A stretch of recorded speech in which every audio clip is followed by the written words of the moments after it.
तो स्वस्थ रहने के लिए 10 नियम का पालन बहुत ही जरूरी है। तो सबसे पहले है हमारा आहार, है ना, बैलेंस डाइट। तो बैलेंस डाइट, अपने खाने पीने का ध्यान रखें। आपके खाने में ताजे फल, सीजनल फ्रूट्स जो होते हैं ना, वो रहना चाहिए। हरी पत्तीदार सब्जियां रहना चाहिए। और प्रोटीन का इंटेक ये भी बहुत अच्छे तरीके से रहना चाहिए, क्योंकि हम भारतीयों में प्रोटीन की काफी ज्यादा कमी पाई जा रही है।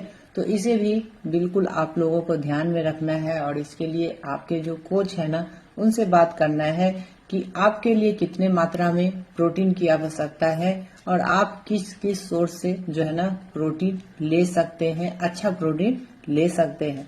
दूसरा है हमारा पानी। तो पानी का इंटेक भी हम भारतीय बहुत ही कम करते हैं। हमारी ऐसी सोच है कि जब प्यास लगता है तब पानी पीना है, जबकि जब आपको प्यास लगता है तो बॉडी में ऑलरेडी डिहाइड्रेशन हो चुका होता है, पानी की कमी हो चुकी होती है, जिसके वजह से ये चीज होता है। तो हमें इसको भी ध्यान में रखना है कि हमारे शरीर में पानी की कमी ना हो, है ना। तो पानी को कैसे लेना है, तो नॉर्मली क्या करना है ना कि हमें रूम टेम्परेचर पे जो पानी होता है ना, हमारे उसको लेना है। गर्म पानी का प्रयोग ज्यादा नहीं करना है, ये जरूरत नहीं है। सुबह में उठ के हल्का गुनगुना पानी आप ले सकते हैं, बाकी दिन भर नॉर्मल वाटर लीजिए।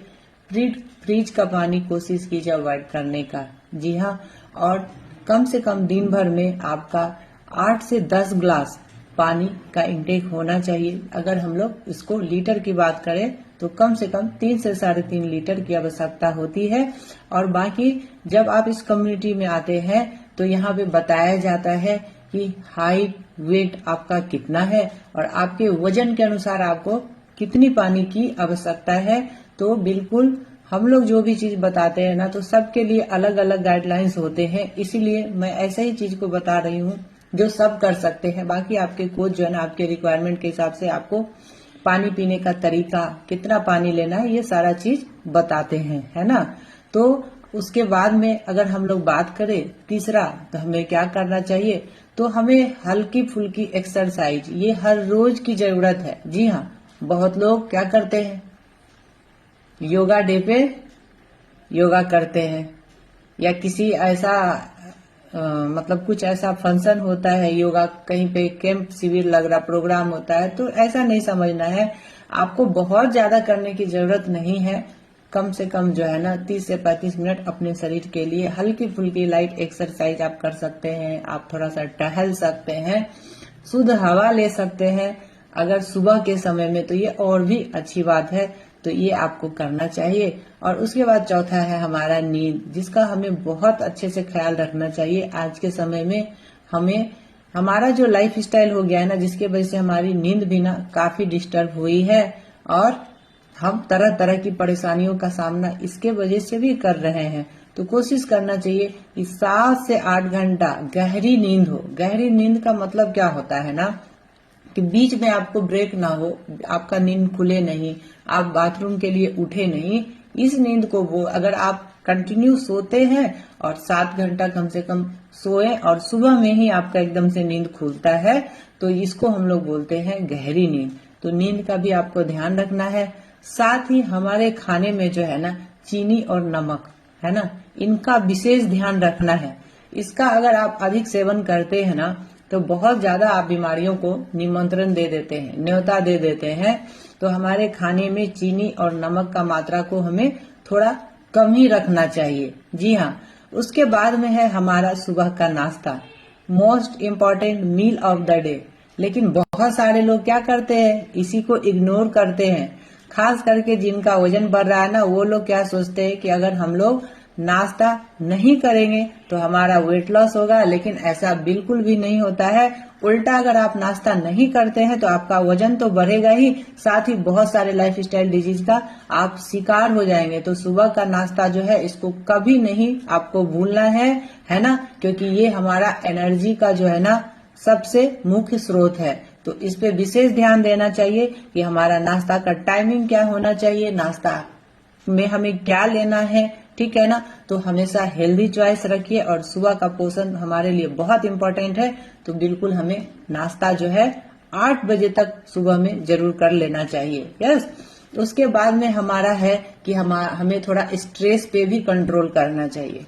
जी हाँ, स्ट्रेस भी बहुत बड़ी समस्या आज के समय में बन चुकी है, क्योंकि लोगों का ना फिजिकल एक्टिविटी कम है, मतलब शारीरिक परिश्रम तो कम है, पर दिमाग बहुत चलते हैं, है ना।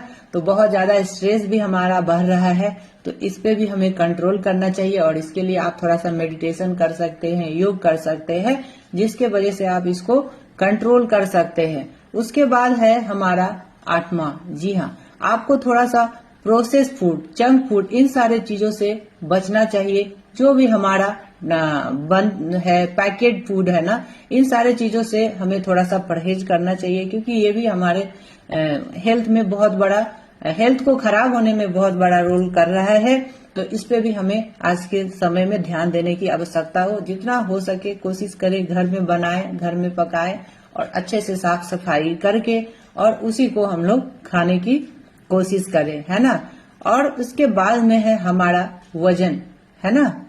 वजन पे हम लोग बिल्कुल भी ध्यान नहीं देते हैं। खैर, इस क्लब में जितने सारे लोग आए हैं, आप लोग बिल्कुल हेल्थ कॉन्शियस है, तभी आप लोग इधर हैं और आपको समझ में आ गया है। लेकिन बाहर में आज भी बहुत सारे ऐसे लोग हैं जो काफी वजन लेके चल रहे, लेकिन वो समझ नहीं पा रहे कि ये कितने सारी बीमारियों की जड़ हो सकती है।